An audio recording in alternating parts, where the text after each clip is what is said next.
সম্মানিত মুসল্লিয়ানে কেরাম, আজকের খুতবায় যে বিষয়টি আমরা আলোচনা করার চেষ্টা করব ইনশাআল্লাহ, বিষয়টি হলো নওয়াকিদুল ঈমান ওয়াল ইসলাম, অর্থাৎ ঈমান এবং ইসলাম এই দুটি ভঙ্গের কারণসমূহ। এই বিষয়টি মোটামুটি আমাদের পরিচিত একটি বিষয়। এই বিষয়ে আমরা এর আগেও আলোচনা শুনেছি। আলহামদুলিল্লাহ, এই বিষয়ের উপরে জগৎ বিখ্যাত ইমামগণ, আহলুল এলেমগণ এই বিষয়ের উপরে অনেক বড় বড় কিতাব রচনা করেছেন।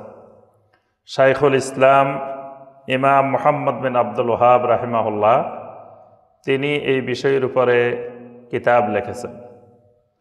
পরবর্তীতে শাইখ বিন বাজ রাহমাহুল্লাহ, শাইখ উসাইমিন রাহমাহুল্লাহ এবং শাইখ সালেহ আল ফাওজান হাফেজাহুল্লাহ এই বিষয়ের উপরে অনেক বড় বড় ব্যাখ্যা গ্রন্থ লিখেছেন। এক একটা ব্যাখ্যা গ্রন্থ 300, 400, 600 পৃষ্ঠার। এই শুধু নওয়াকিদুল ঈমানে ওয়াল ইসলাম, ইসলাম এবং ঈমান ভঙ্গের কারণ। আমিও বাংলা ভাষায় ক্ষুদ্র প্রয়াস চালিয়ে ছোট্ট একটি বই এই বিষয়ের উপরে লিখেছি, যে ইসলাম ও ঈমান ভঙ্গের কারণ। এই বিষয়টি একটি গুরুত্বপূর্ণ বিষয় এবং এটি একটি ফরজ বিষয়। এই বিষয়ে জানাটা প্রত্যেক মুসলিমের উপরে ফরজ, অথচ এই ফরজের ব্যাপারে আমাদের সমাজ, আমাদের দেশ একেবারেই গাফেল।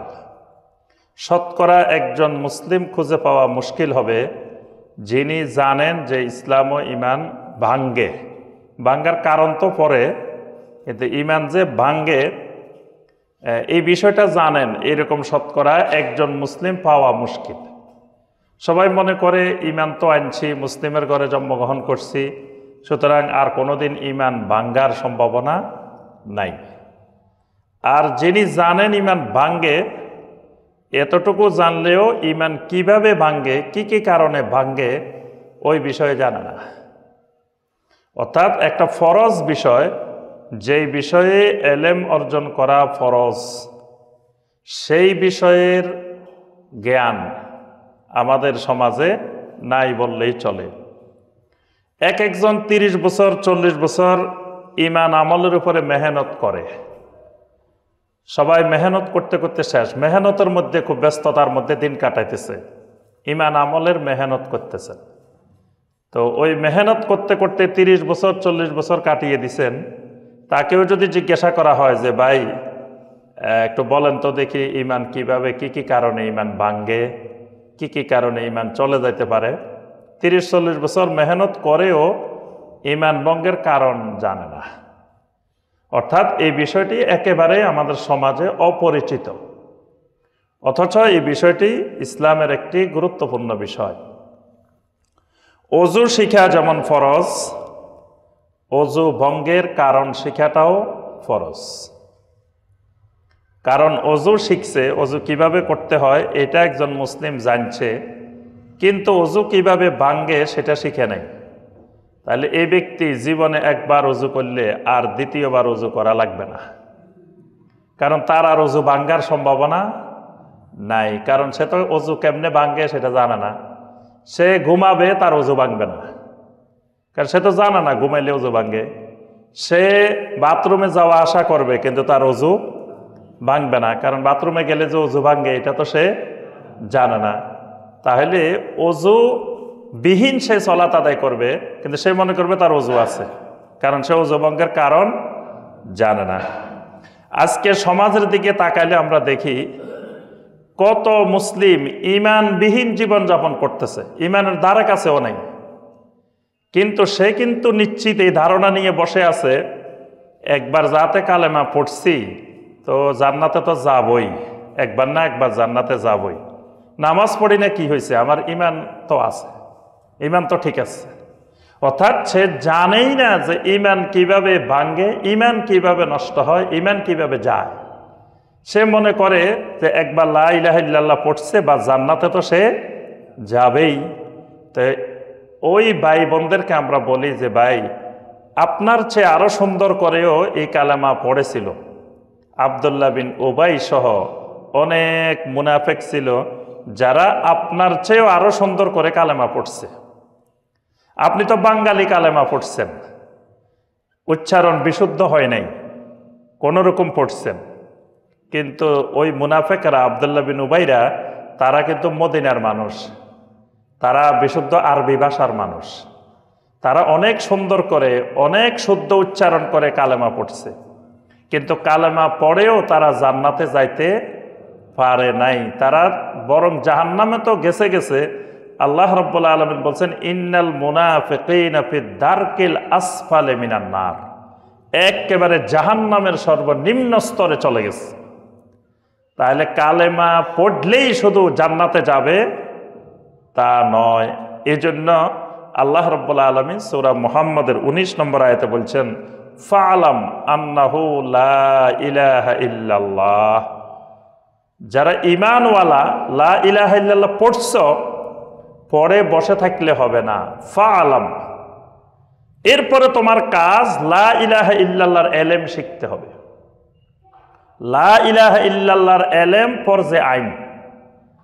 এসএসসি পাস করা ফরজে আইন না, ইন্টার পাস করা ফরজে আইন না, ডিগ্রি পাস করা, মাস্টার্স পাস করা ফরজে আইন নয়, দুনিয়াবি কোনো সার্টিফিকেট অর্জন করা ফরজে আইন নয়। এগুলা সব ফরজে কিফায়া। মুফতি হওয়াও ফরজে আইন না, মুহাদ্দিস হওয়াও ফরজে আইন না, শাইখ হওয়াও ফরজে আইন না, এগুলা সব ফরজে কিফায়া। কিন্তু লা ইলাহা ইল্লাল্লাহর এলেম শিখা ফরজে আইন। যে লোক নামটা সিগনেচার করতে পারে না তাকেও লা ইলাহা ইল্লাল্লাহর এলেম শিখতেই হবে, না শিখে বিকল্প কোনো উপায় নাই। কারণ নবী সাল্লাল্লাহু আলাইহি ওয়াসাল্লাম বলেছেন মান মাতা ওয়া হুয়া ইয়ালামু আন্নাহু লা ইলাহা ইল্লাল্লাহ দাখালাল জান্নাহ। যেই লোক এমন অবস্থায় মৃত্যুবরণ করেছে, এমন অবস্থায় মারা গেছে, ওয়া হুয়া ইয়ালামু, নবী সাল্লাল্লাহু আলাইহি ওয়াসাল্লাম শর্ত দিয়েছেন, খালি লা ইলাহা ইল্লাল্লাহ বলেই মারা গেছে তা না, ওয়া হুয়া ইয়ালামু, সে লা ইলাহা ইল্লাল্লাহর এলেম শিখে মারা গেছে, তাহলে দাখালাল জান্নাহ, সে জান্নাতে যাবে। সুতরাং লা ইলাহা ইল্লাল্লাহর এলেম না শিখলে জান্নাতে যাওয়া সম্ভব না। কারণ লা ইলাহা ইল্লাল্লাহর এলেম নাই মানে সে কুফরি করবে, তাও মনে করবে সে ঈমান আছে, সে শিরিক করবে তারপরে মনে করবে তার ঈমান আছে, সে নেফাকের কাজ করবে তাও মনে করবে তার ঈমান আছে, সে আকীদার মধ্যে শিরিক নিয়ে বসে থাকবে তাও সে মনে করবে তার ঈমান আছে। এজন্য এই ইসলাম এবং ঈমান ভঙ্গের কারণ শিখাটা ফরজে আইন, প্রত্যেক নারী পুরুষের জন্য এটা ফরজে আইন, শিখতেই হবে ঈমান ইসলাম কিভাবে ভাঙ্গে। এটা না জানার কারণে আমরা কারো ঈমান ভাঙতে দেখি না। বাংলাদেশে আজ পর্যন্ত শোনা যায় নাই একজন মুসলিমের ঈমান ভাঙছে। প্রতিনিয়ত শোনা যায় ওযু ভাঙছে, নামাজ ভাঙছে, রোজা ভাঙছে, বিয়ে ভাঙছে, সব ভাঙ্গে, কিন্তু ঈমান কারো ভাঙ্গে না। হাজারো কুফরি করে তাও ঈমান ভাঙ্গে না। আরো আশ্চর্যজনক বিষয়, মজার বিষয়, মসজিদের ভিতরে ঈমানের দাওয়াত দেয়, বলে যে ইনশাআল্লাহ বাকি নামাজ বাদ ঈমান আমলের বয়ান হবে, সবাই বসে খুব ফায়দা হবে। মসজিদের ভিতরে ঈমান আর আমলের দাওয়াত দিল, মসজিদ থেকে বের হয়ে মানুষকে কুফরির দাওয়াত দেয়। মসজিদের ভিতরে ঈমান আমলের দাওয়াত, মসজিদ থেকে বাহির হইলে মান দা বিদাওয়াল জাহিলিয়া, জাহিলিয়াতের দাওয়াত দেয়, কুফরির দাওয়াত দেয়, কিন্তু সে জানে না যে তার ঈমান চলে গেছে। সে মনে করতেছে ঈমান আমলের মেহনত করতেছে, অত তার ঈমানে নাই। মেহনত কিসের? আগে ঈমান থাকলে না মেহনত, ঈমানে নাই কি মেহনত করবে? আবার অনেক ভাইয়েরা আমরা কি করি, ঈমানে নাই আমল নিয়ে মহাব্যস্ত, বরং আমল নিয়ে বাংলাদেশে সর্বত্র মারামারি। আজ পর্যন্ত ঈমান নিয়ে মারামারি কোথাও তেমন শোনা যায় না, সব মারামারি আমল নিয়ে। দেখবেন চিন্তা করলে যত মারামারি, যত ঝগড়াঝাটি আমল নিয়ে। দেখবেন যতজনের অভিযোগ যে উনি আমিন জোরে বলছে কেন। ইমাম সাহেবদের বড় অভিযোগ হলো কি, আমিন জোরে বললো কেন? আমরা সবাই আসতে বলছি, সে জোরে বলছে কেন? এইটা অভিযোগ। আমরা সবাই আমিন নিচে হাত বাঁধছে, এ বুকের উপরে বাঁধলো কেন? অভিযোগ এটা। আমরা কেউ রাফল ইয়াদান করলাম না, সে করলো কেন? তাহলে এই আমিন বলা, রাফল ইয়াদান করা, তারপরে আপনার হাত বাঁধা, এগুলো সব আমল। কিন্তু আজ পর্যন্ত ইমাম সাহেব তার মুসল্লিরা যে কুফরির মধ্যে নিমজ্জিত, সে বলল না এই লোক কুফরি করলো কেন, এই কথা বলতে ইমাম সাহেবকে শোনা যায় নাই। অসংখ্য শিরকে নিমজ্জিত তার মুসল্লিরা, কিন্তু একদিনও বলতে শোনা যায় এই মিয়া তুমি শিরিক করলে কেন। আমিন বলার কারণে সে এমন খেপা খেপছে, তাকে মসজিদ থেকে বের করে দিচ্ছে, কিন্তু তার মুসল্লি শিরিক করতেছে, সে তাকে মসজিদ থেকে বের করতেছে না, কিচ্ছু বলতেছে না, বরং ওই শিরিককারী কুফরকারীর জন্য দোয়া করতে করতে জান্নাতের দরজায় পৌঁছায় দিতেছে। কারণ একটাই, সেটা হলো ইমানে নাই, ইমানবিহীন জীবনযাপন। আমল নিয়ে শয়তান ব্যস্ত রাখছে যে তোমরা আমলের কাজ করো, কারণ শয়তান জানে, ওই লোক না আমরা না জানলেও শয়তান জানে যে ইমান না থাকলে তার আমলে কোনো কাজ হবে না। এই জন্য শয়তান মনে করে আমল নিয়ে ব্যস্ত থাকো, ইমানের দিকে যাইও না। দেখবেন মানুষেরা বই কিনতে আসলে জিজ্ঞেস করে, আমরা তো বিভিন্ন জায়গায় আমার বইগুলো নিয়ে যাই সারা বাংলাদেশে, তো সাধারণ মানুষ আসি জিজ্ঞেস করে আমলের বই কি আছে, ইমানের বই কেউ খোঁজে না, জিজ্ঞেস করে কি আমলের বই কি আছে তোমাদের কাছে, মানে ওই যে ন্যাক আমলের বই, মকসুদুল মুমিনিনের বই, আমলের বই খোঁজে, ইমানের বই কেউ খোঁজে না। ইমান তার দরকার নাই, ইমানের যে এলেম শিখা ফরজ, এটাও তার ওই অনুভূতি নাই যে আমার ইমান থাকলে না আমল, ইমানে নাই তো আমার আমল দিয়ে কি হবে, আমার ইমানে নাই তো আমার আমল যদি হাজারও করি, বস্তা বস্তায় করি, টাকে করি, আমার কাজটা হবে কি। আমার বিয়ে হয় নাই তো তালাক হবে কেমনে, আগে তো বিয়ে হইতে হবে তারপরে না তালাক, আগে ইমান ঠিক করতে হবে তারপরে আমল কাজে আসবে, ইমান ঠিক নাই কোনো আমল কাজে আসবে না। এজন্য আমরা সংক্ষেপে আলোচনা করব নাওয়াকিদুল ঈমান ওয়াল ইসলাম, ইসলাম ও ঈমান ভঙ্গের কারণগুলো, যেগুলো জানা আমাদের জন্য ফরজে আইন। অনেকগুলো কারণে ইসলাম ভেঙে যায়, অনেকগুলো কারণে ঈমান ভেঙে যায়, অর্থাৎ ঈমান ইসলাম ভঙ্গের একটা দুটা কারণ না, অসংখ্য অগণিত কারণ আছে। এই কারণগুলোর মধ্য থেকে আহলুল এলেমগণ গবেষণা করে দেখেছেন যুগে যুগে যে কিছু এমন গুরুত্বপূর্ণ কারণ আছে যে কারণগুলোর সাথে সমস্ত কারণগুলো সম্পৃক্ত, অর্থাৎ মৌলিক এই কয়টা কারণ মনে রাখলে বাকি শাখা প্রশাখা যা আছে সবগুলো এই কয়টার সাথে মিলে যাবে। এই জন্য মৌলিক পয়েন্ট ঈমান ভঙ্গের যুগে যুগে আহলুল এলেমেরা 10টাকে, প্রধানত 10টাকে চিহ্নিত করছেন, কিন্তু 10টার মধ্যে সীমাবদ্ধ না। এটা কোনো আহলুল এলেম 100টা, 150টা, 200টা ঈমান ভঙ্গের কারণও বর্ণনা করছেন, কিন্তু ওই 150-200 সব মিলাইলে কিন্তু গোড়ায় হলো 10টা, মেইন পয়েন্ট 10টা। এই জন্য আমরা মেইন 10টা পয়েন্ট আলোচনা করব যে এই 10টা জায়গায় যদি 10টা জায়গার যে কোনো একটা জায়গায় যদি কারো সমস্যা হয় তার ঈমান ভেঙে যাবে, সে আর ঈমান নিয়ে লা ইলাহা ইল্লাল্লাহ নিয়ে কবরে যেতে পারবে না। আপনার শেষ বৈঠকে আমরা 2টা দোয়ায়ে মাসুরা যেগুলো পড়ি, সেখানে দেখবেন নবী সাল্লাল্লাহু আলাইহি ওয়াসাল্লাম শিখিয়েছেন আল্লাহর কাছে পানা চাওয়ার জন্য, আল্লাহুম্মা ইন্নী আউযু বিকা মিন আযাবিল কবর ওয়া আউযু বিকা মিন ফিতনাতিল মাসিহিদ দাজ্জাল ওয়া আউযু বিকা মিন ফিতনাতিল মাহইয়া ওয়া ফিতনাতিল মামাত। 2টা ফিতনা, একটা ফিতনাতুল মাহইয়া আর একটা ফিতনাতুল মামাত। জীবদ্দশায় ফিতনাতুল মাহইয়া হলো জীবিত অবস্থায় আমরা হাজারো ফিতনার মুখোমুখি হই, এগুলো হলো ফিতনাতুল মাহইয়া। আবার সবচেয়ে বড় সাংঘাতিক ফিতনাটা হলো ফিতনাতুল মামাত। এই ফিতনাতুল মামাতটা মৃত্যুর পূর্ব মুহূর্ত, মৃত্যুর পরের মুহূর্ত, এই 2 মুহূর্তেই আমাদের সামনে বিশাল 2টা ফিতনা অপেক্ষা করতেছে। একটা অপেক্ষা কাবলাল মামাত, আরেকটা বাদাল মামাত, মৃত্যুর আগ মুহূর্তে, মৃত্যুর পরের মুহূর্তে। মৃত্যুর আগ মুহূর্তের ফিতনাটা হলো আমি চাই লা ইলাহা ইল্লাল্লাহ নিয়ে কবরে যাওয়ার জন্য, কিন্তু আমার প্রকাশ্য একজন দুশমন আছে, ইন্নাহু লাকুম আদুউম মুবিন, সেই প্রকাশ্য দুশমন চায় কোনো অবস্থায় যেন আমি লা ইলাহা ইল্লাল্লাহ নিয়ে কবরে যাইতে না পারি। তাহলে 2 জনের মধ্যে বিশাল একটা লড়াই। আর এই লড়াইয়ের চূড়ান্ত মুহূর্ত হলো মৃত্যুকালীন মুহূর্ত। কারণ খাতেমা বিল খায়ের, ইন্নামাল আমালু বিল খাওয়াতিম, মানে সর্বশেষ অবস্থার উপরেই নির্ভর করবে আমি কি লা ইলাহা ইল্লাল্লাহ নিয়ে কবরে গেলাম নাকি গেলাম না। তো এই জন্য শয়তান সর্বশেষ মুহূর্তটাকে কাজে লাগায়।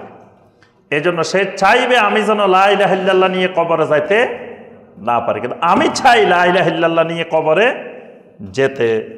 এই সময় এই ফিতনাটা হলো ফিতনাতু কাবলাল মামাত, মৃত্যুর আগের মুহূর্তের ফিতনা। এই জন্য নবী সাল্লাল্লাহু আলাইহি ওয়াসাল্লাম বলেছেন লাক্কিনু মাউতাকুম লা ইলাহা ইল্লাল্লাহ, তোমাদের কোন মুসলিম ভাই বোনের মৃত্যুকালীন সময় যখন দেখবা উপস্থিত হয়েছে, তোমরা লা ইলাহা ইল্লাল্লাহর তালকিন করো, লা ইলাহা ইল্লাল্লাহর তালকিন দাও, জোরে জোরে তুমি বলতে থাকো লা ইলাহা ইল্লাল্লাহু মুহাম্মাদুর রাসূলুল্লাহ, এভাবে কালেমা পড়তে থাকো, যাতে এই কালেমা শুনে আল্লাহর বান্দা শয়তানের ফিতনা থেকে ওই সময় লা ইলাহা ইল্লাল্লাহ নিয়ে কবরে যেতে পারে। আবার মৃত্যুর পরে কবরে রাখার পরেও আরেকটা ভয়াবহ ফিতনা, সেখানে আমাকে আপনাকে পরীক্ষা করা হবে, 3টা প্রশ্ন জিজ্ঞাসা করা হবে। এই 3টা প্রশ্ন কিন্তু লা ইলাহা ইল্লাল্লাহু মুহাম্মাদুর রাসূলুল্লাহ সাল্লাল্লাহু আলাইহি ওয়াসাল্লাম এই কালেমার সাথে সম্পৃক্ত। তো সেখানেও নবী সাল্লাল্লাহু আলাইহি ওয়াসাল্লাম বলছেন তোমরা তোমাদের ভাইয়ের জন্য ওয়াসআলু লাহুত তাসবিত লিআন্নাহুল আন ইউসআল, তোমাদের ভাইকে এখন প্রশ্ন করা হবে, তোমাদের এই ভাই যাতে প্রশ্নের উত্তরে সাবেত থাকতে পারে, প্রশ্নের উত্তরে যাতে সাবেত থাকতে পারে, এর জন্য তোমরা বেশি বেশি করে দোয়া করো। ফাআখলিসু লাহু বিদুআ, তোমাদের ভাইয়ের জন্য বেশি বেশি দোয়া করো। কিসের দোয়া? আল্লাহুম্মা সাব্বিতহু, আল্লাহুম্মা গফির লাহু, আল্লাহ আমার ভাইকে মাফ করে দাও, আল্লাহ আমার ভাইকে রহম করো, আল্লাহ আমার ভাইকে সাবেত রাখো। এই সাবেত কিসের উপরে?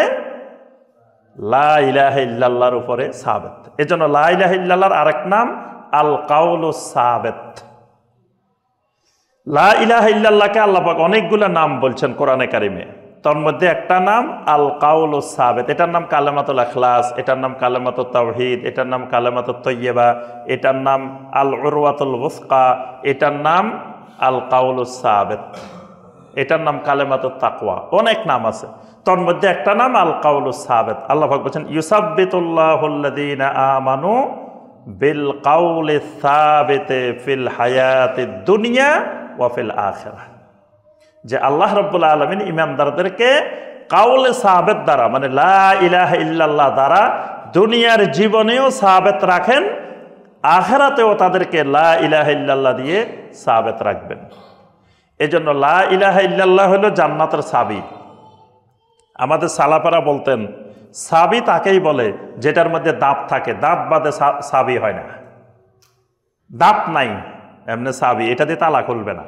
তালার মেইন ফাংশনটা হলো চাবি, চাবি চাবি মিলতে হয়, না মিললে কিন্তু তালার সাথে দাঁত না মিললে কিন্তু চাবি তালা খুলবে না, যত চেষ্টা করেন। তো সুতরাং জান্নাতের যেই চাবি এটারও দাঁত আছে, দাঁতওয়ালা চাবি লাগবে। দাঁতবিহীন চাবি নিয়ে গেলে জান্নাত খুলবে না। তা দাঁতগুলা কি? দাঁতগুলাই হলো লা ইলাহা ইল্লাল্লাহর এলেম, লা ইলাহা ইল্লাল্লাহর শর্ত আছে, লা ইলাহা ইল্লাল্লাহর রোকন আছে, লা ইলাহা ইল্লাল্লাহর ভঙ্গকারী বিষয় আছে।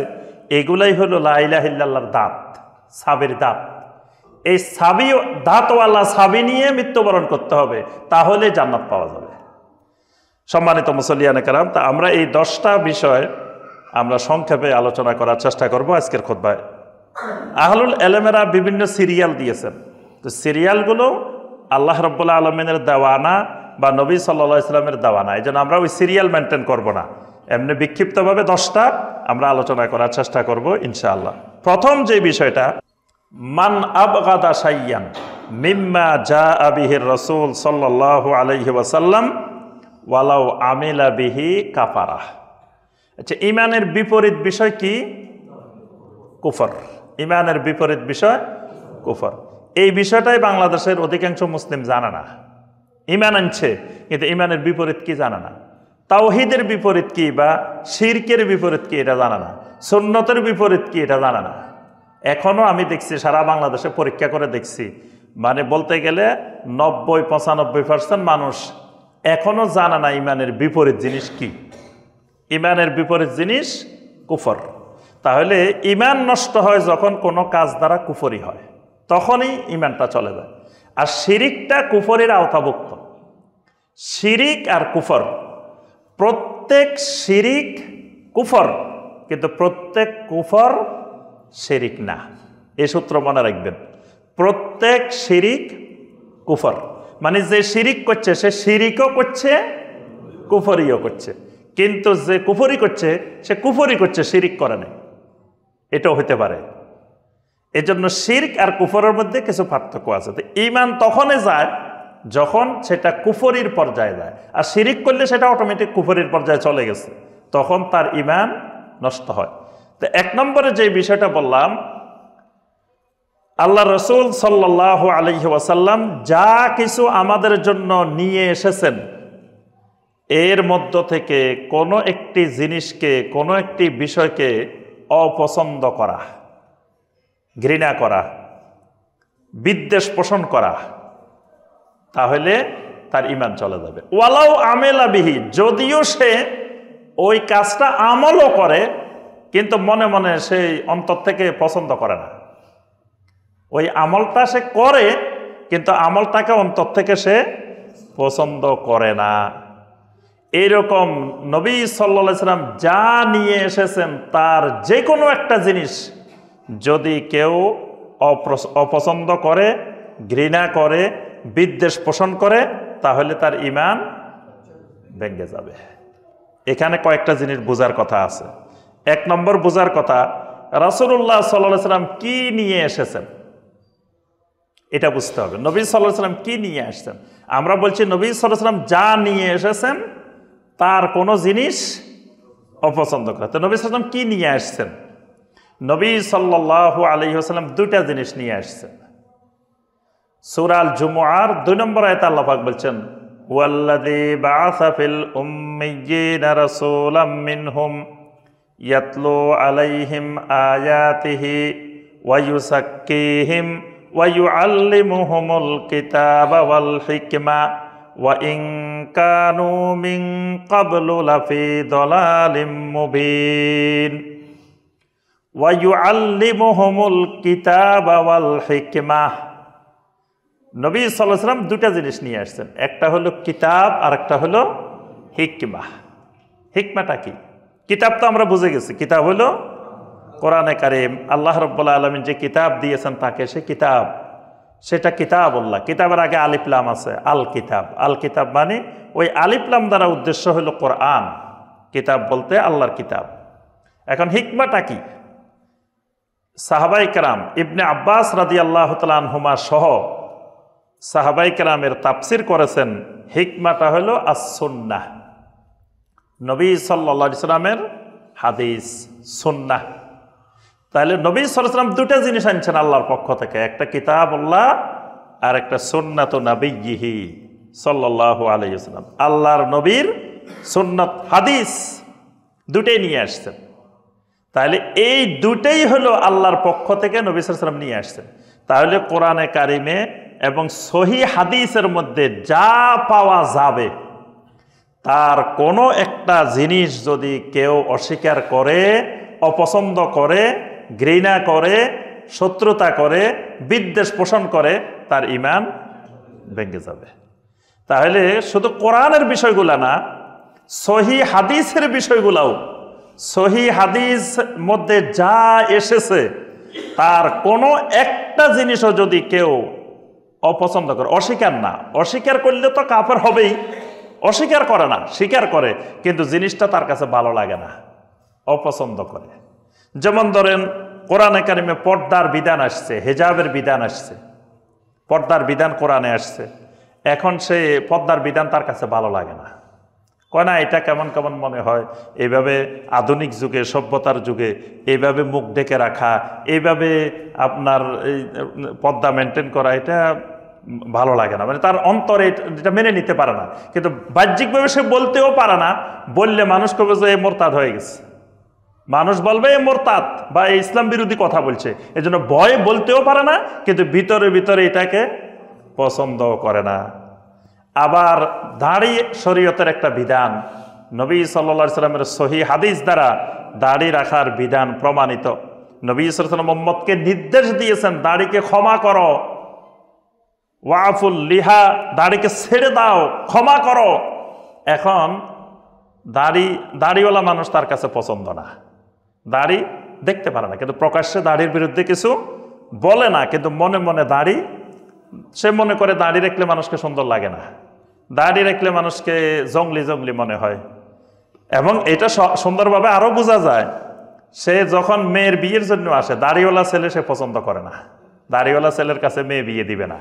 তার অর্থ হইল সে দাড়িকে মূলত অন্তর থেকে পছন্দ করে না, ভালোবাসে না, তার ঈমান নাই।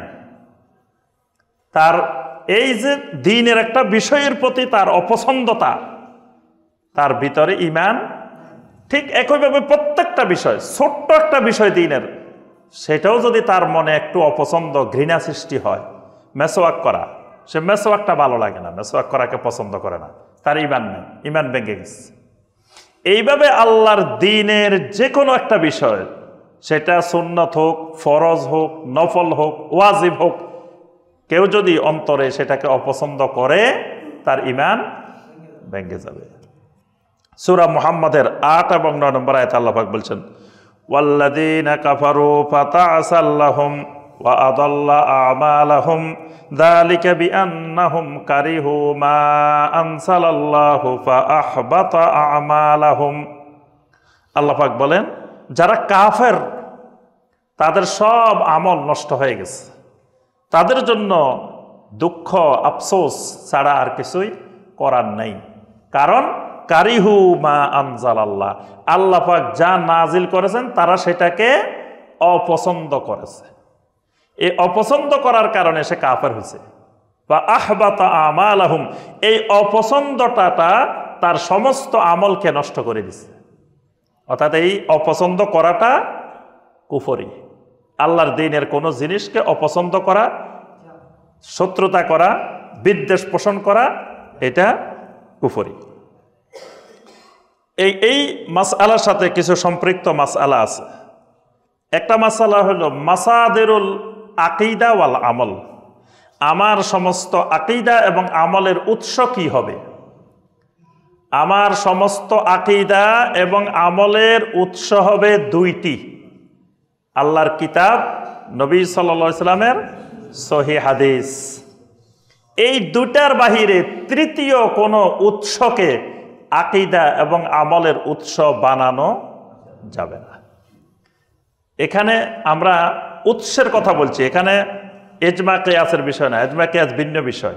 ইজমা কিয়াস এই দুইটার আওতাভুক্ত, কিন্তু এই দুইটার বাহিরে অন্য কোনো জিনিসকে আকীদারও উৎস বানানো যাবে না, আমলেরও উৎস বানানো যাবে না। যেমন স্বপ্ন কারো আকীদা এবং আমলের উৎস হবে না। কাশফ কোনো আকীদা আমলের উৎস হবে না।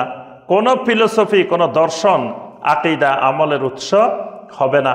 কোনো যুক্তি আকীদা আমলের উৎস হবে না। কোনো রুহানিয়ত, তাসাররুফাত রুহানিয়ত, এটা আকীদা আমলের উৎস হবে না। সকল আকীদা, সকল আমল দুই জায়গা থেকে গ্রহণ করতে হবে।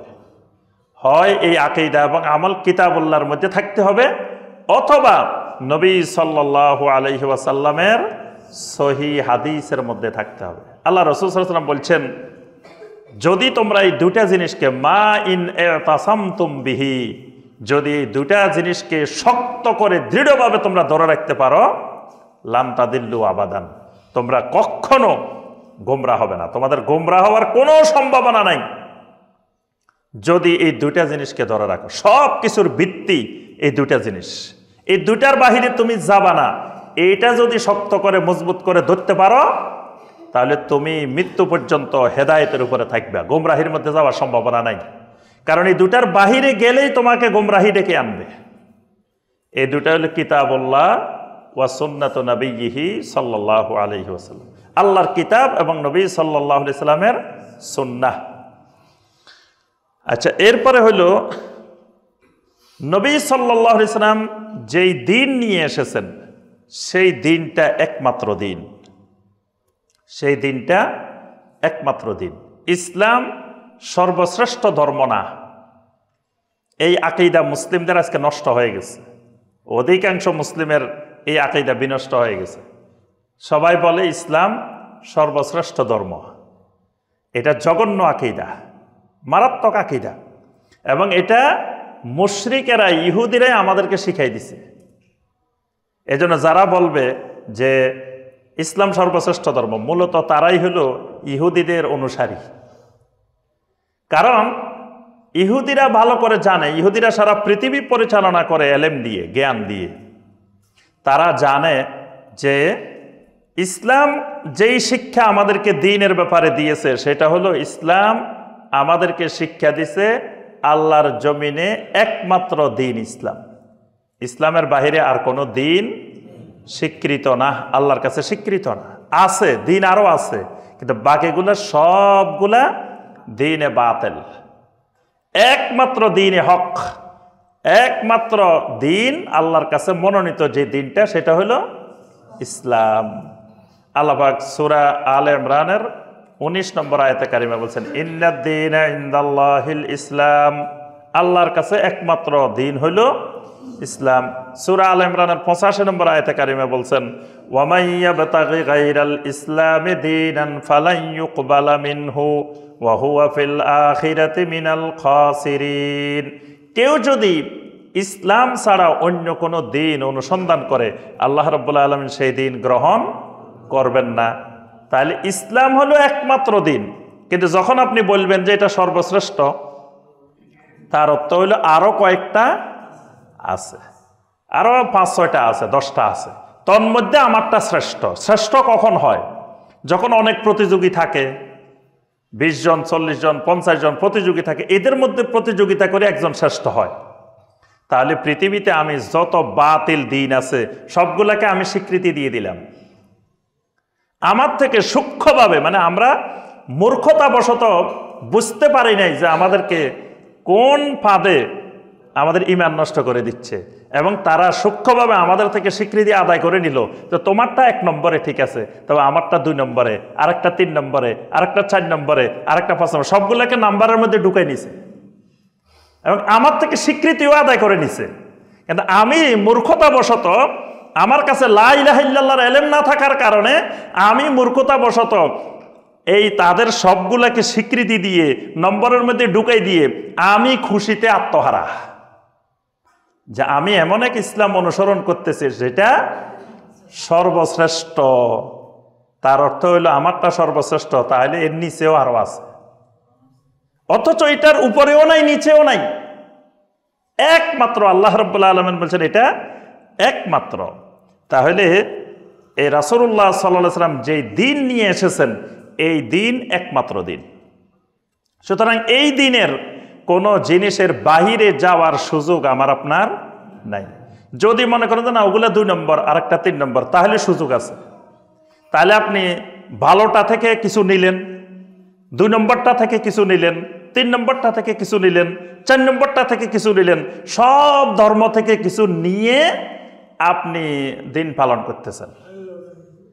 যখন সবগুলো স্বীকৃতি হবে তখন এই সুযোগ আছে। কিন্তু যেহেতু আল্লাহ রাব্বুল আলামিনের কাছে দ্বীনই একটা, সুতরাং এর বাহিরে বাকিগুলার দিকে যাওয়ার কোনো সুযোগ নাই। কিন্তু আজকে আমাদের অবস্থা বর্তমানে মুসলিমদের যেটা, সেটা হলো আমরা সবগুলা থেকে নিছি। দেখবেন বিয়ে শাদীর অনুষ্ঠান হলে ইসলামের বিয়ে শাদীর অনুষ্ঠান আর বিজাতীয় বিয়ে শাদীর অনুষ্ঠান দুইটা এক না।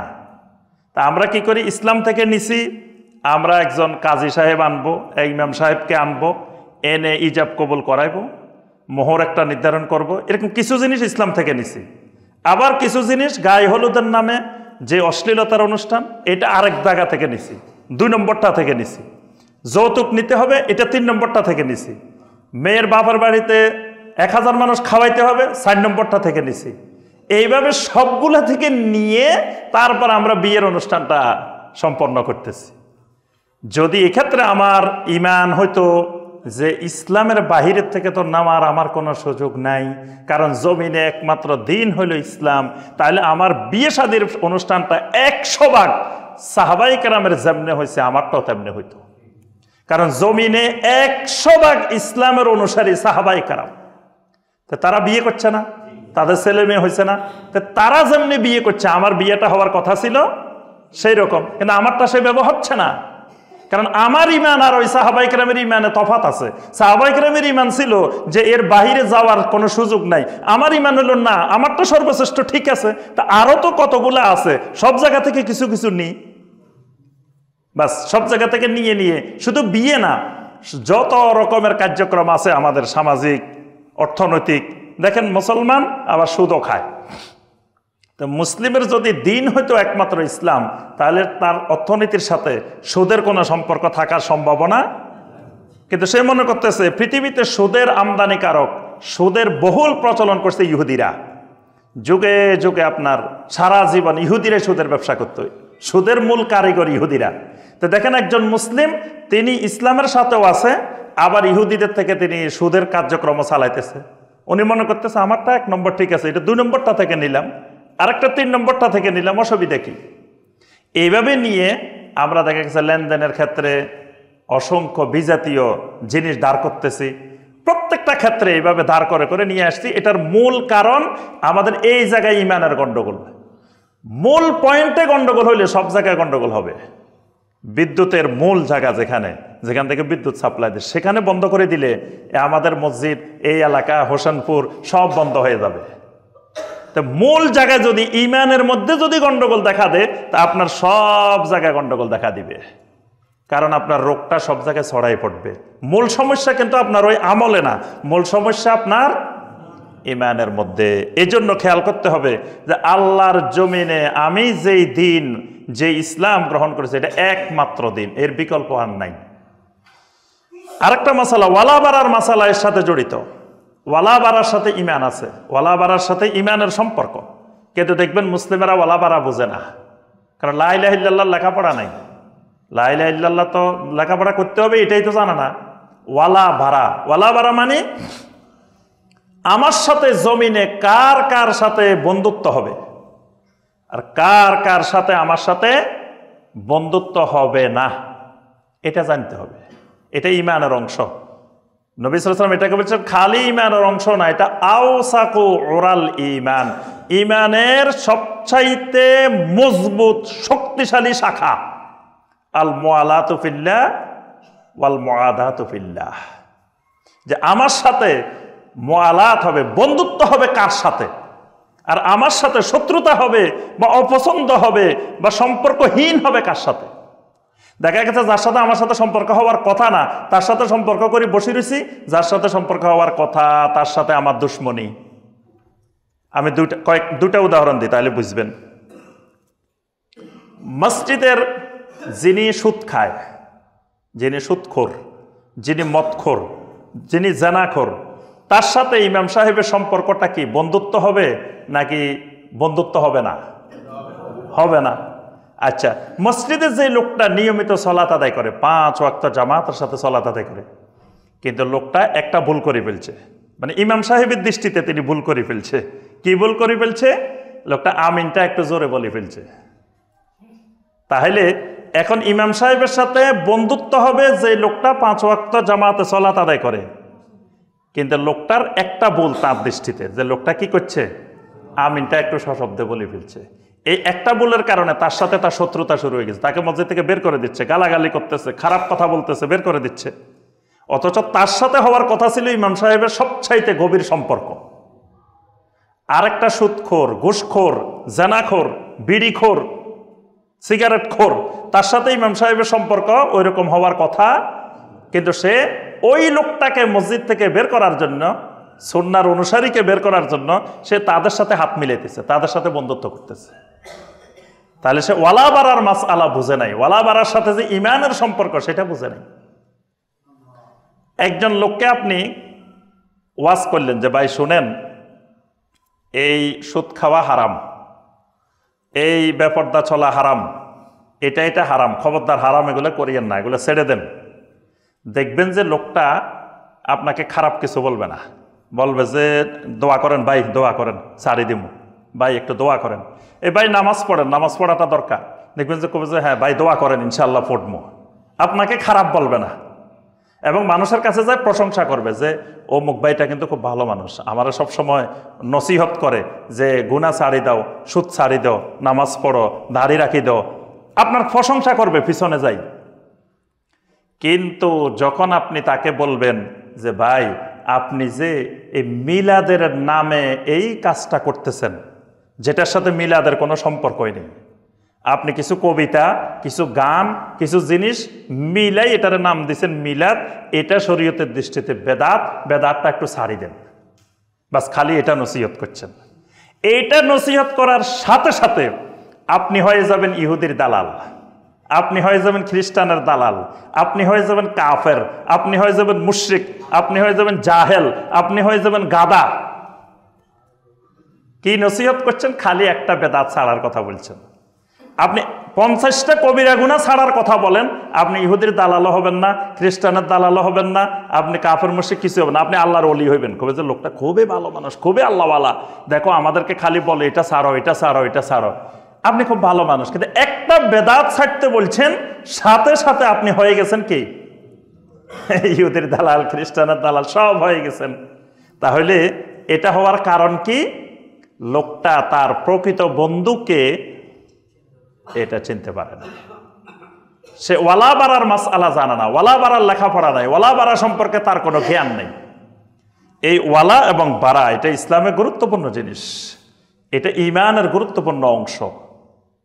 এই জন্য আল্লাহ রাব্বুল আলামিন সূরা আল মুমতাহিনার 4 নম্বর আয়াতে বলছেন, কাদ কানাত লাকুম উসওয়াতুন হাসানাতুন ফি ইব্রাহিম ওয়াল্লাযীনা মাআহু ইয ক্বালু লিকাওমিহিম ইন্না বুরাআউ মিনকুম ওয়া মিম্মা তা'বুদুনা মিন দুনিল্লাহ। আল্লাহ রাব্বুল আলামিন বলেন, কাদ কানাত লাকুম উসওয়াতুন হাসানাতুন ফি ইব্রাহিম ওয়াল্লাযীনা মাআহু, আমার খলিল ইব্রাহিমের মধ্যে এবং ইব্রাহিমের সাথে যে ঈমানদাররা ছিল তাদের ভিতরে তোমাদের জন্য উসওয়ায়ে হাসানা আছে, সর্বোত্তম আদর্শ আছে তোমাদের জন্য। আদর্শটা কি?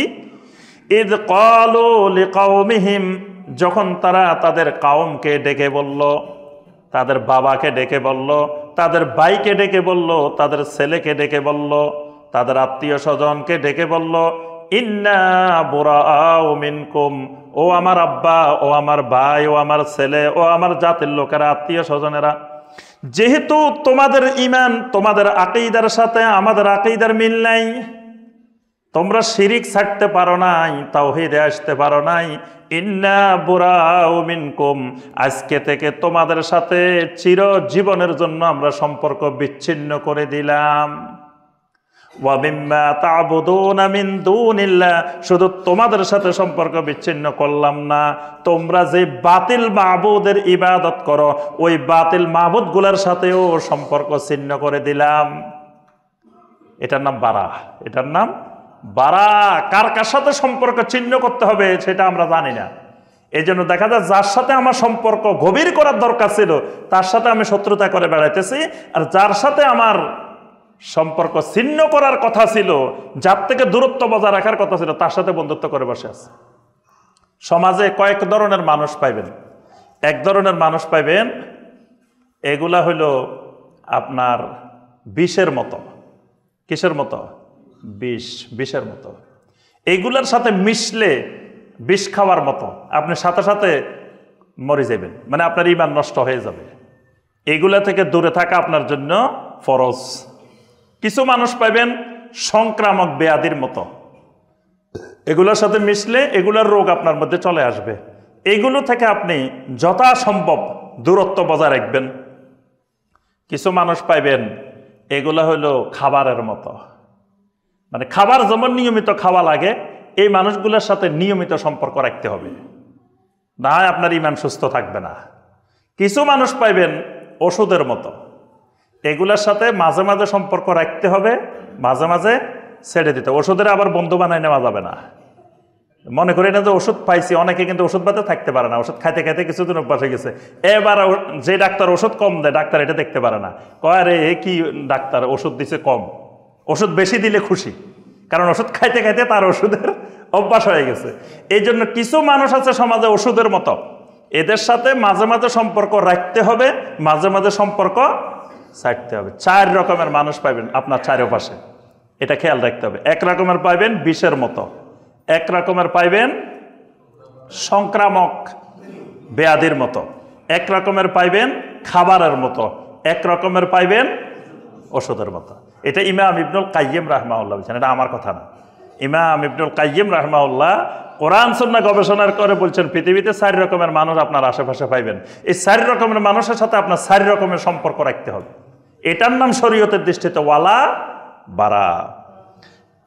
আচ্ছা, এবার আসেন আরেকটা আপনার ইমান ভঙ্গের কারণ, সেটা হলো আসসিহর, সেটা হলো জাদু। জাদু করা, জাদু করাটা কুফরি। জাদু করলে ইমান ভেঙ্গে যায়, ইমান নষ্ট হয়ে যায়। জাদু করলে ইমান থাকবে না। জাদু যে করবে, যাকে দিয়ে করাবে, যারা তাকে জাদুর পরামর্শ দিবে, যারা যারা এই কাজে সহযোগিতা করবে, এদের সকলের ইমান নষ্ট হয়ে যাবে, ইমান ভেঙে যাবে। আর ইমান ভাঙ্গা মানে তার সমস্ত আমলও নষ্ট হয়ে গেছে। ইমান ভাঙ্গার সাথে সাথে আমলও নষ্ট হয়ে যায়, আমল আর থাকে না।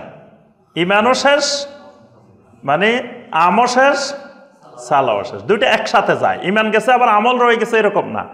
ইমান যাওয়া মানে আপনার পুরা জিন্দেগির সমস্ত আমল শেষ। আবার আপনাকে নতুন করে তাওবা করে ইসলাম গ্রহণ করে কালেমা পড়ে আবার ফিরে আসতে হবে, নতুন করে শুরু হবে আপনার জীবন। 3 নম্বর আরেকটা ইমান ভঙ্গের কারণ, আল্লাহর দ্বীনের কোনো একটা বিষয়কে নিয়ে ঠাট্টা বিদ্রোহ হাসি তামাশা করলে ইমান ভেঙে যাবে। কয়েকজন যুবক এক জায়গায় নবী সাল্লাল্লাহু আলাইহি ওয়াসাল্লামকে নিয়ে, সাহাবীদেরকে নিয়ে ঠাট্টা বিদ্রোহ করতেছে। তখন একজন সাহাবী বলতেছে, এই তোমরা যে এটা করতেছো, আমি কিন্তু আল্লাহ রাসূল সাল্লাল্লাহু আলাইহি ওয়াসাল্লামকে গিয়ে বলে দিব। তো বলছে যে বলে দাও, অসুবিধা নাই। তো আল্লাহ রাব্বুল আলামিন তখন কোরআনে কারিমের সূরা তাওবার 65 এবং 66 নম্বর আয়াতে কারিমা নাযিল করছেন। আল্লাহ পাক বলেন, কুল আবিল্লাহি ওয়া আয়াতিহি ওয়া রাসূলিহি কুনতুম তাস্তাহজিউন লা তা'তাযিরু কাদ কাফারতুম বাদা ঈমানিকুম। রাসূল আপনি বলে দিন, যারা আল্লাহকে নিয়ে, আল্লাহর আয়াত নিয়ে, আল্লাহর রাসূল নিয়ে ঠাট্টা বিদ্রুপ করবে, হাসি তামাশা করবে, লা তা'তাযিরু, কোনো ওজর আপত্তি গ্রহণযোগ্য না, কাদ কাফারতুম বাদা ঈমানিকুম, ঈমান আনার পরে তোমরা কাফের হয়ে গেছো, ঈমান নাই। এজন্য আল্লাহর দ্বীনের প্রত্যেকটা বিষয়কে সম্মান করা ফরজ, এটা ঈমানের অংশ।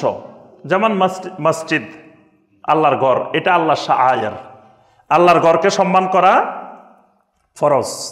এই আল্লাহর ঘরকে নিয়ে যদি আপনি একটু ঠাট্টা বিদ্রুপ করেন, ঈমান চলে যাবে। তারপরে আপনার কোরআনে কারিম, আল্লাহর কিতাব, এই আল্লাহর কিতাবকে সম্মান করা ফরজ। যদি আল্লাহর কিতাবকে নিয়ে আপনি একটু ঠাট্টা বিদ্রুপ করেন, আপনার ঈমান চলে যাবে। নবী সাল্লাল্লাহু আলাইহি ওয়াসাল্লামের সহিহ হাদিসগুলোকে সম্মান করা ফরজ, প্রত্যেকটা হাদিসকে সম্মান করা ফরজ। যখনই আপনার কাছে প্রমাণিত হবে যে হাদিস এটা সহিহ, এটাকে সম্মান করা ফরজ। এইরকম সহিহ হাদিসের সামনে দুনিয়ার কোনো মানুষের যুক্তিকে দাঁড় করাইলে আপনার ঈমানের সমস্যা তৈরি হবে। আব্দুল্লাহ ইবনে আব্বাস রাদিয়াল্লাহু তাআলা আনহুমা বলতেন, আব্দুল্লাহ বিন আব্বাসের কাছে কেউ মাসালার জন্য আসলে, তা আব্দুল্লাহ বিন আব্বাস রাদিয়াল্লাহু তাআলা আনহুমা বলতেন, ক্বাল আল্লাহু তাআলা, এই আল্লাহ এই বলছেন, তিনি আয়াতটা বলে দিতেন। কোন ফতোয়ার জন্য আসলে তিনি নবী সাল্লাল্লাহু আলাইহি ওয়াসাল্লামের হাদিসটা বলে দিতেন। তো কিছু কিছু ওই মুসল্লি পাওয়া যাইত, এরা বলতো কি, আপনি এই মাসালা দিলেন, কিন্তু আমাদের অমুক শাইখে তো, অমুক সাহাবী তো এই ফতোয়া দিছে। বুঝতে পারছেন?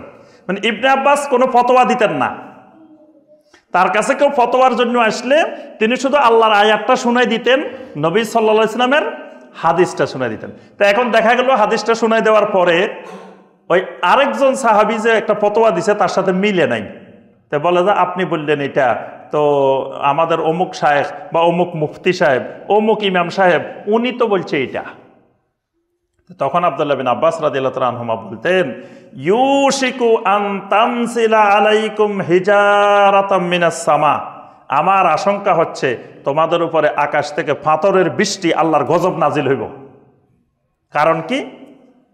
কুলতু ক্বাল আল্লাহু তাআলা ক্বাল রাসূলুল্লাহ সাল্লাল্লাহু আলাইহি ওয়াসাল্লাম, আমি বলতেছি এটা আল্লাহ বলছেন, আল্লাহ রাসূল বলতেছেন। আর ওয়া তাকুলু ক্বালা আবু বকর ক্বালা ওমর, আমি বললাম এটা আল্লাহ রসুল বলছেন, তুমি বলো আবু বকর কইছে এটা, ওমর কইছে এটা, অমুকে কইছে এটা। আল্লাহ রসুলের কাছে এরা কি? আল্লাহ রসুলের কাছে এদের দাঁড়াইবারও তো কোনো যোগ্যতা নাই, কথা বলার যোগ্যতা নাই।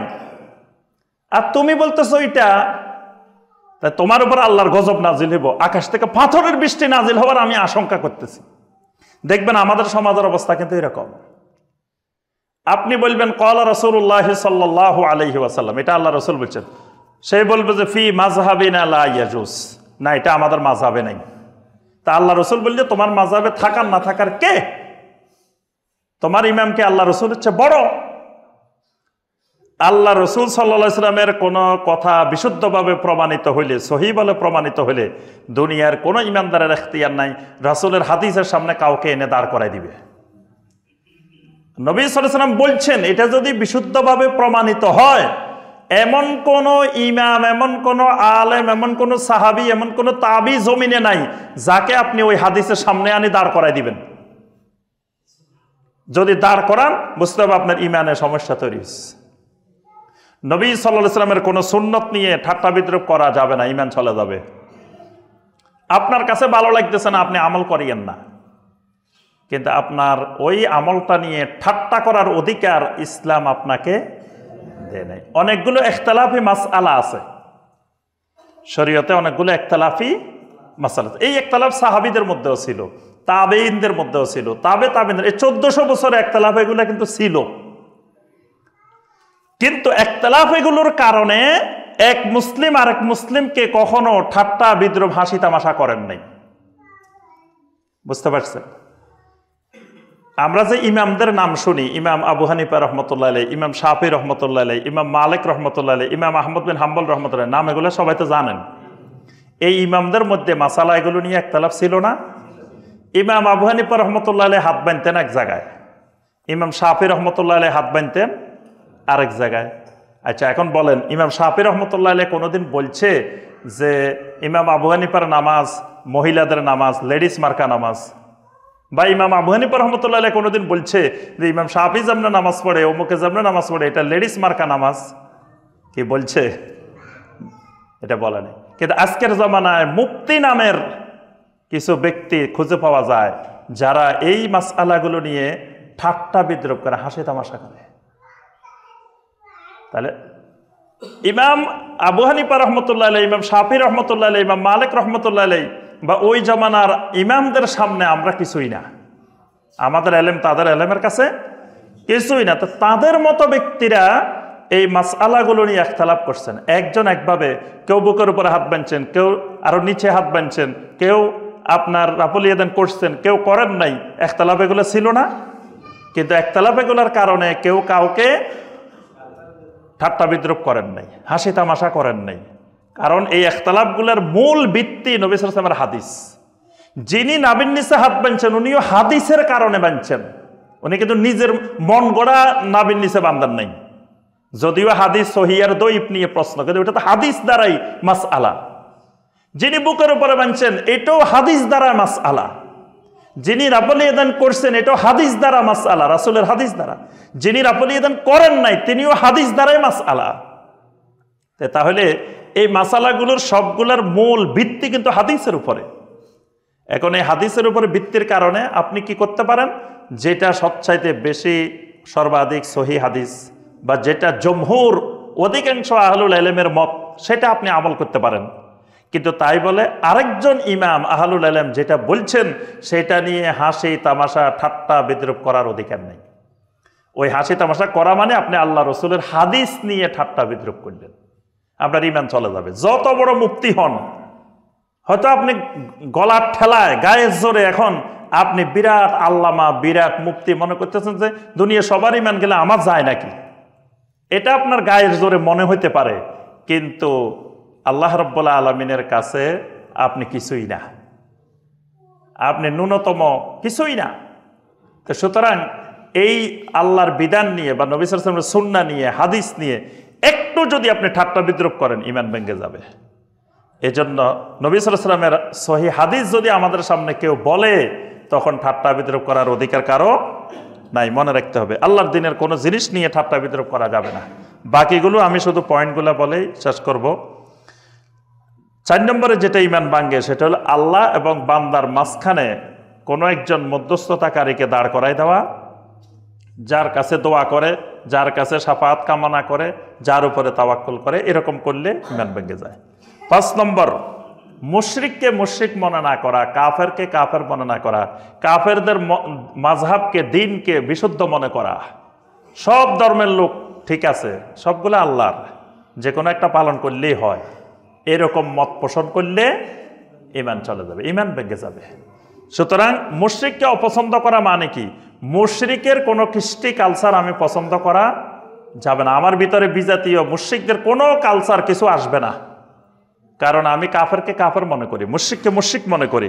কাফেরের সাথে আমার বিয়ে হবে না, কাফেরের জানাজায় শেষকৃত্য অনুষ্ঠানে আমি অংশগ্রহণ করা যাবে না, কাফেরের জন্য মুশরিকের জন্য দোয়া করা যাবে না, কাফের মুশরিকের কোনো সংস্কৃতি অনুসরণ করা যাবে না। যদি কাফেরের সংস্কৃতি অনুসরণ করেন, তারা তো আপনি কাফেরকে ভালোবাসেন, মহব্বত করেন। কাফের মুশরিক যেই গেঞ্জি পরে আপনি ওই গেঞ্জি পরে পরে হাঁটেন, তার প্রতি ভালোবাসা আছে বলেই কিন্তু আপনি গেঞ্জি পরে হাঁটতেছেন। কাফের মুশরিক প্যান্ট পড়ছে সিঁড়া, আপনি ওখান দিয়ে সিঁড়া পড়তেছেন, ওই কাফেরের প্রতি আপনার মহব্বত আছে। কাফের যেমনি চুল কাটছে, আপনিও সামনে চুল কাটতেছেন, ওই কাফেরের প্রতি আপনার মহব্বত আছে। মুশরিক যেমনি দাড়ি রেখছে, আপনিও তেমনি দাড়ি রেখছেন, ওই মুশরিকের প্রতি আপনার মহব্বত আছে। এই মহব্বত যখন অন্তরে তৈরি হবে, কোনো কাফের মুশরিকের প্রতি আপনার ঈমান ভেঙে যাবে, ঈমান চলে যাবে। তারপরে আরেকটা ঈমান ভঙ্গের কারণ আশ-শিরকু ফি ইবাদাতিল্লাহ, আল্লাহর ইবাদতে শিরিক করা। যে কোনো ধরনের শিরিক করলেই, শিরকে আকবর করলেই ঈমান ভেঙে যাবে। আরেকটা ঈমান ভঙ্গের কারণ হলো মুজাহারাতুল মুশরিকিন ওয়া মুআওয়ানাতুহুম আলাল মুসলিমিন, মুশরিকদেরকে সাহায্য সহযোগিতা করা, মুসলিমের বিরুদ্ধে মুশরিককে সাহায্য করা। যে আমার মুসলমান ভাইকে মারার জন্য, মুসলিম ভাইকে অত্যাচার করার জন্য আমি কাফেরের পক্ষ নিয়ে কাফেরকে সহযোগিতা করলাম, এটার দ্বারা ঈমান ভেঙে যাবে। আরেকটা ঈমান ভঙ্গের কারণ আল ইরাদু আন দীনিল্লাহ লা ইয়াতাআল্লামুহু ওয়া লা ইয়ামালু বিহি, আল্লাহর দ্বীন থেকে এমনভাবে বিমুখ হওয়া যে দ্বীনের আমলও করে না, এলেমও শিখে না। মানে এলেম শিখার প্রতি তার বিন্দুমাত্র কোনো আগ্রহ নেই। ঈমানের খোরাক হইল এলেম। এলেম যতক্ষণ আপনার ভিতরে এলমের আগ্রহ থাকবে, বুঝতে হবে আপনার ভিতরে কিছু ঈমান আছে। কারণ ঈমান থাকলেই এলমের খোরাক তৈরি হবে। আপনার শরীর যদি সুস্থ থাকে, আপনার মাঝে মাঝে ক্ষুধা লাগবে। যদি ক্ষুধা লাগে না, আপনার 3 দিনও খান নাই কিচ্ছু, কিন্তু কোনো ক্ষুধা নাই, তার অর্থ হইলে আপনি অসুস্থ। আপনি সুস্থ হইলে ক্ষুধা লাগবেই, আপনি সুস্থ হইলে বাথরুমে যাওয়া লাগবেই। আপনার 5 দিন বাথরুম হয় না, তার অর্থ হইলো আপনি কি? অসুস্থ। আপনার ক্ষুধা লাগে না, আপনি অসুস্থ। তাহলে আপনার ভিতরে এলমের কোনো আগ্রহ জমবে না, তার অর্থ হলো আপনার ভিতরে ঈমান নাই। ঈমান থাকলে ঈমানেরও ক্ষুধা লাগবে।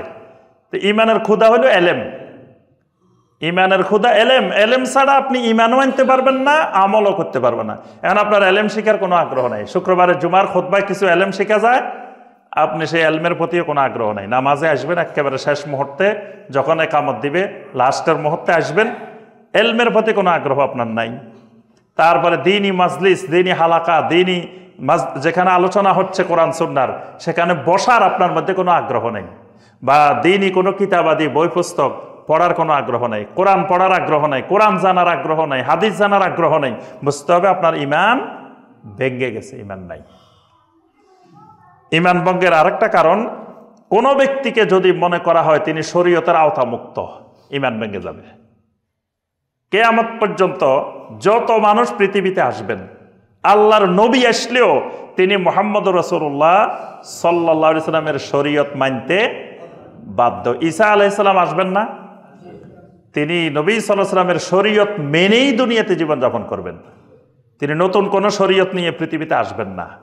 নবী সাল্লাল্লাহু আলাইহি সাল্লাম বলেন, লাউ কানা মূসা হাইয়ান মা ওয়াসিআহু ইল্লা ইত্তিবা, যদি মূসা আলাইহিস সালাম জীবিত থাকতো তা আমার শরীয়তের ইত্তেবা করা ছাড়া তার কোনো বিকল্প ছিল না। তাহলে পৃথিবীতে যত মানুষ থাকবে, যত ঈমানদার, নবী সাল্লাল্লাহু আলাইহি সাল্লামের শরীয়তের ভিতরে থাকা লাগবে।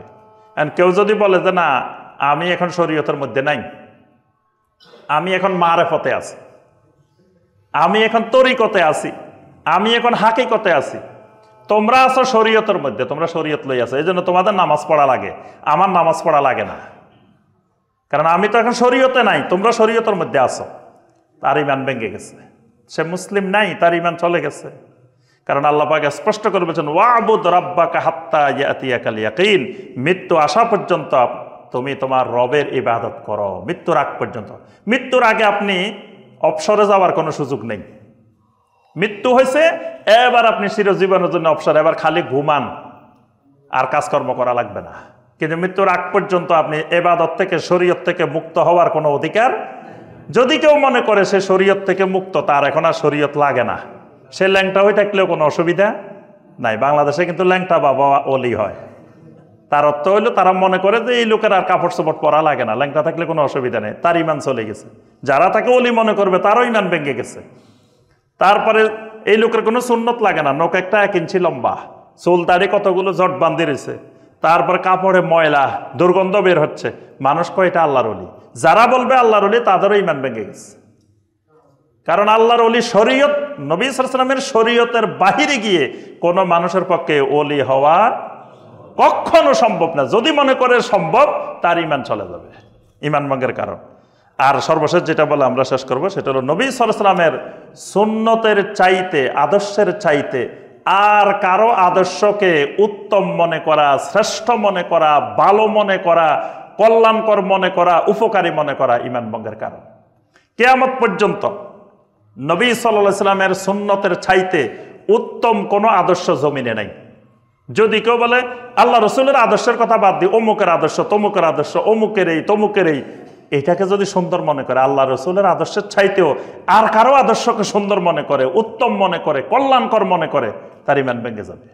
কিয়ামত পর্যন্ত একজন মুসলিম সবসময় লাকাদ কানা লাকুম ফি রাসূলিল্লাহি উসওয়াতুন হাসানা, আমার প্রত্যেক কাজের আদর্শ হবে, উসওয়ায়ে হাসানা হবে মুহাম্মদ রাসূলুল্লাহ সাল্লাল্লাহু আলাইহি ওয়াসাল্লাম। তার থেকে যদি ওই নেলসন ম্যান্ডেলার আদর্শ আমার কাছে ভালো লাগে, দেখবেন বাংলাদেশে ওই যে যখন আসে, ওই যে এটা কি দিবস, যে মানে যেদিন মে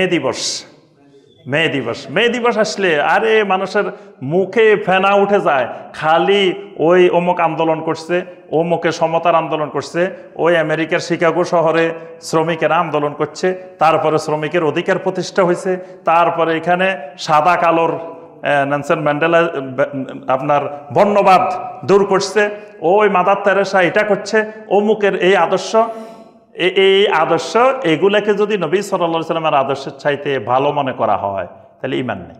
শ্রমিকের অধিকার কিসের আমেরিকার শিকাগো শহরের আন্দোলন? আল্লাহ রাসূল সাল্লাল্লাহু আলাইহি ওয়াসাল্লাম শ্রমিকের অধিকার প্রতিষ্ঠা করে যান নাই? তার আদর্শের মধ্যে শ্রমিকের অধিকার নাই?